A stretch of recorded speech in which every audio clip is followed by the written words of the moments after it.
My name is Adeline. I grew up with my dad and mom, just the three of us. Recently, I decided to marry Philip, my boyfriend, and move out of the home I grew up in. I met Philip through mutual friends. He works for a well-known company in town and is often considered a top-notch professional. He's very responsible and kind. My parents were thrilled when they learned I'd be marrying him. With my marriage, Mom seemed relieved that her years of parenting were coming to an end. It was as if this gave her the chance to refocus on her own life. Since I started elementary school, Mom has been working as a chef at a nursing home. Cooking is her passion. Sometimes she would even serve her creative dishes at the nursing home she worked at. I've heard stories about how the residents eagerly awaited her meals every day. That's how delicious her cooking was. Praise never got to her head. She took cooking classes and was always learning.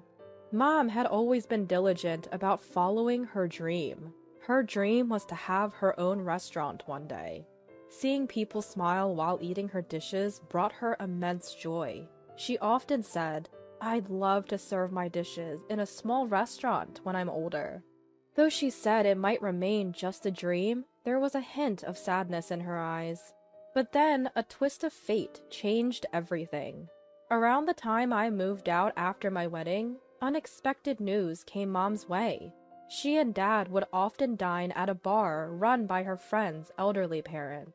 It was a quaint place with lovely conversations, meticulously prepared dishes, and select drinks that Mom always raved about. But due to their old age and declining health, they decided to close the bar. It was in such a prime location, too good to be left unused. When they thought of renting it out to someone, Mom's name was the top of the list. They believed that with her culinary skills and lovely personality, she would cherish and take care of the place. After discussions, they decided they wanted to pass the bar on to Mom. When Mom heard this, she was taken aback by the suddenness of it all. However, opportunities like this might never come again. She seemed to understand that if she missed this one, there might not be another. Mom decided to take over the bar from her friend's parents and start her own place.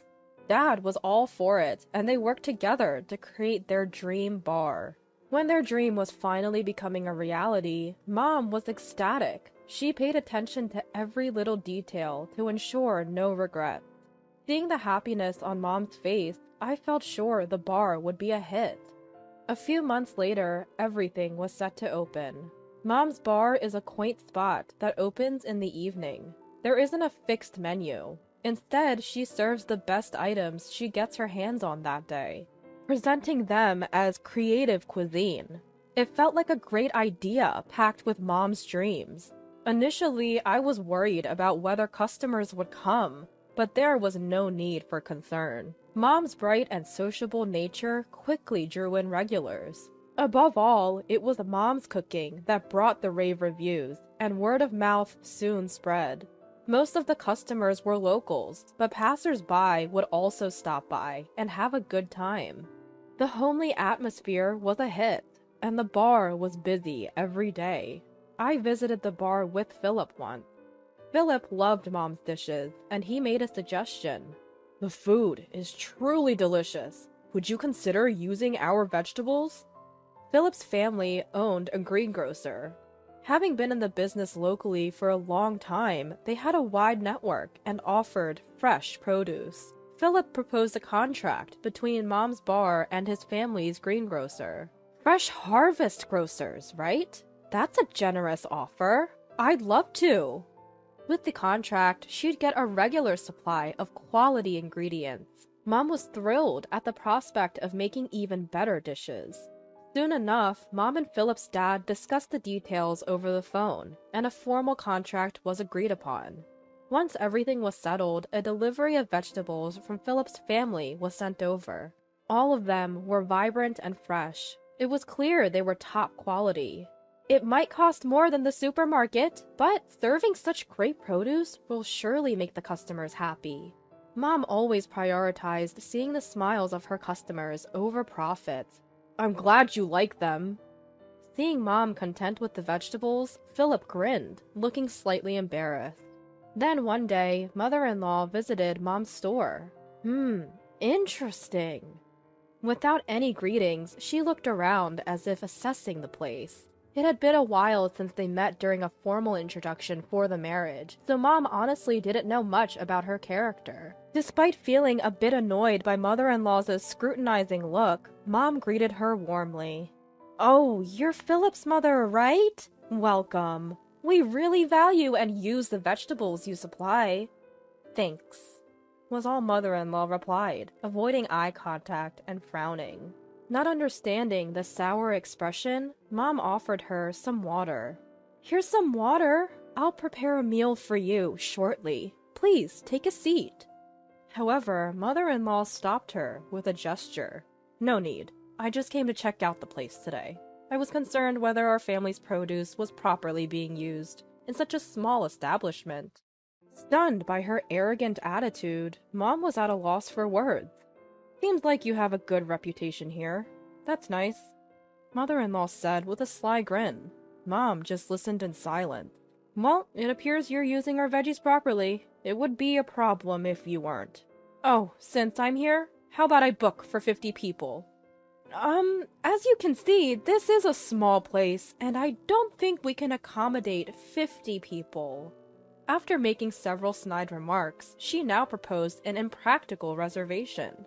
The eatery, with a few tables and counter seats, couldn't possibly fit 50 people. "You think this tiny space can handle a big crowd? Then let's see your cooking skills. Pack them into lunchboxes. I'll order 50 for next Friday's lunch. Can you handle that?" The mother-in-law's taunting challenge seemed to ignite Mom's fighting spirit. "Lunchboxes it is. I can definitely make 50 by next Friday."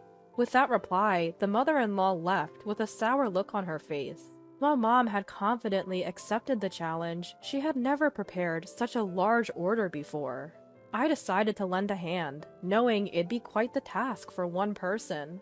But Mom was so skilled. I often felt she didn't even need my help. I just focused on packing the food, so it looked as appetizing as possible. Before we knew it, we had only 10 minutes left to the mother-in-law's pickup time. We managed to create vibrant, tasty lunchboxes on time.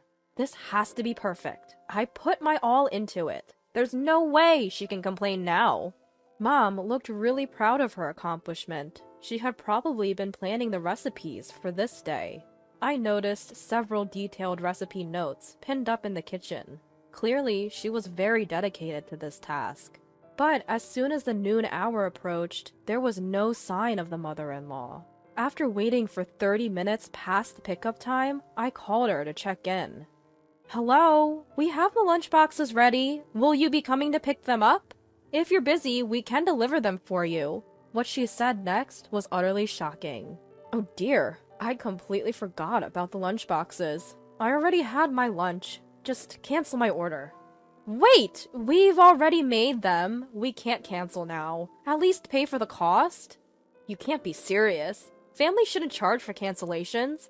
Anyway, I'm busy. She had not only forgotten her order, but now refused to pay. I was stunned, lost for words, when she abruptly hung up.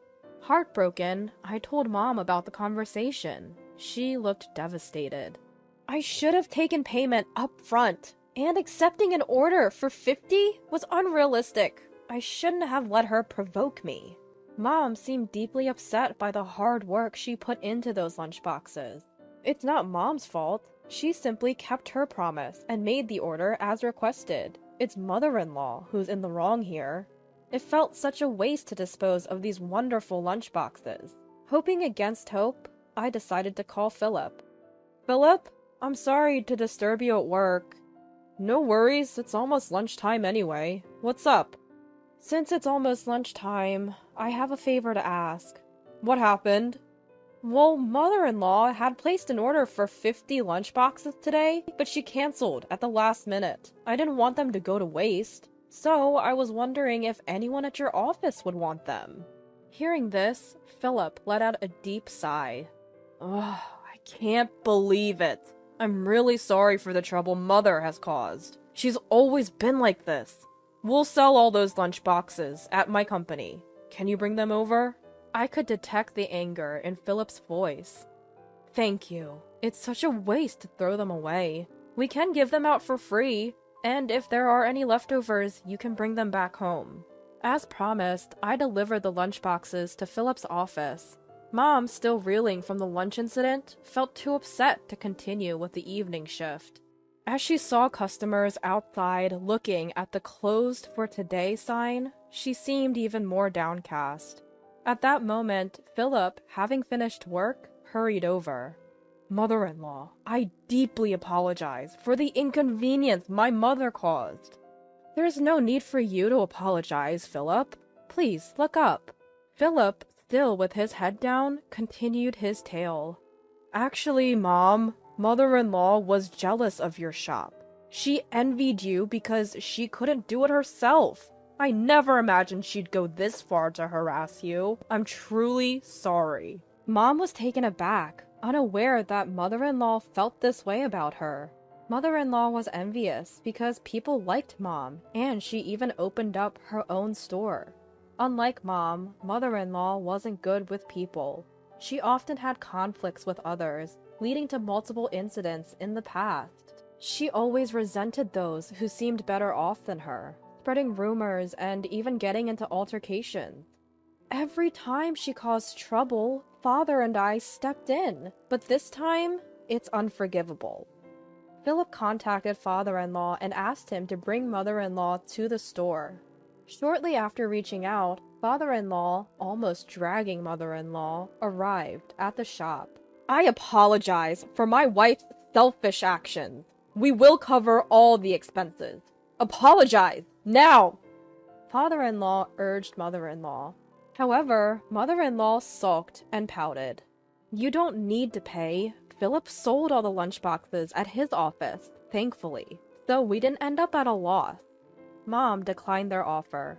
Upon hearing this, mother-in-law exploded in anger. Using your son like that? Just because you own a store doesn't mean you're above everyone. Mother-in-law's face turned red as she shouted. Philip was supposed to stay with us. This is so infuriating. The sight of mother-in-law shouting in blind rage was unsettling. Father-in-law tried his best to calm her down, but she was beyond control. Just then, a regular customer, noticing the commotion, walked in. The customer recognized that the disruptor was the Fresh Harvest grocer's mother-in-law. With father-in-law, the customer helped restrain mother-in-law. Watching this unfold, a distressed mom stood up and addressed mother-in-law sternly. I can't tolerate you causing a scene and bothering our customers. You act all high and mighty for such a small store. At mother-in-law's words, Mom's anger exploded. Who do you think you are, acting all high and mighty? If you feel that way, fine. I'll end our business agreement with your store. What? Wait, what did you just say? Did you not hear me? I said I'm ending our agreement with your store. As Mom declared this, father-in-law immediately became frantic. No, anything but that. Father-in-law desperately didn't want to sever the business contract with Mom. In truth, the business of Fresh Harvest Grocers, which had been running for many years and stocked fresh vegetables, had been declining year by year. Though Fresh Harvest Grocers provided quality produce, they weren't meeting the community's needs. Recently, the number of apartments and single individuals, including students, had grown in the area. Additionally, several big supermarkets had started to emerge. With more people looking to buy cheaper vegetables at supermarkets, Fresh Harvest Grocers saw a gradual decline in customers. Despite Fresh Harvest Grocers' widespread reputation, they couldn't sell a large variety of veggies at low prices like major supermarkets. Therefore, having small businesses like Mom's continuously purchasing vegetables was something father-in-law greatly appreciated. Terminating that contract was the last thing father-in-law, the business owner, wanted. I beg you, please, reconsider the contract. I'll talk to my wife about her behavior. Why does it matter? It's just a small store like mine. You always act like this. It's because of that attitude that we've lost customers. You need to reflect on your actions. Not only was mother-in-law rude to Mom, but she was also often curt with other customers. She sometimes made unnecessary comments, leading some customers to feel uncomfortable and decide not to return to Fresh Harvest Grocers. To think you can't even understand when it's spelled out for you! And to behave this way towards Philip's mother-in-law? It's unforgivable! Mother, Adeline, I deeply apologize for my wife's rudeness. Biting his lip and holding back his emotions, father-in-law grabbed mother-in-law's arm and left the store. Mother-in-law never apologized to Mom in the end. Later on, Philip visited Mom's store with a big smile on his face. Anything good happen? Well, my parents got divorced. Since Mother left, the customers have been returning, and the business is slowly stabilizing. It feels like a troublemaker is gone. Father-in-law, fed up with mother-in-law's lack of remorse, decided to divorce. But mother-in-law didn't accept the divorce easily. She impulsively initiated divorce mediation, but in court, she only made self-centered remarks. She rudely addressed the family mediation committee, which put her at a disadvantage in the mediation she started. She had no allies, and the divorce was easily granted. Father-in-law seemed relieved that the divorce didn't take much effort. Now, he has no contact with his ex-mother-in-law, and their relationship is completely severed. Now, without Mother causing any more trouble, I can't stand causing you any more inconvenience. Philip seemed to feel a weight lifted, recalling all the past troubles with mother-in-law. Philip, I'm looking forward to our continued relationship. Mom was carefully prepping the vegetables from Fresh Harvest Grocers.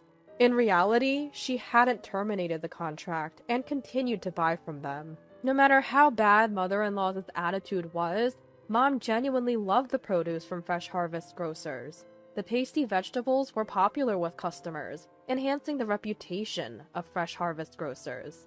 Because of this, some regular patrons specifically came for their produce. Promoting Fresh Harvest Grocers, Mom's store became very significant for father-in-law. Moreover, there was more good news. The lunchboxes sold to Philip's company were a hit among employees, leading to more requests. Thanks to that, Mom began selling lunchboxes at noon. The nutritionally balanced lunchboxes were popular, especially among younger locals. With good sales and affordable pricing, nothing was left unsold. She also received bulk orders from Philip's large company, and though busy, Mom joyfully cooked. Years later, her shop still thrived. She could afford to hire part-time workers, easing her burden. A woman, fond of Mom's cooking, came to apprentice. I never thought I'd become a master. It's embarrassing to call myself that. Fulfilling her dream of having her own shop, Mom's next dream was to sustain it. She thought of entrusting her dream to this woman. As Mom adeptly taught the apprentice, she indeed looked like a master chef. I want to keep enjoying Mom's cooking, so I wholeheartedly support her dream of continuity for her shop.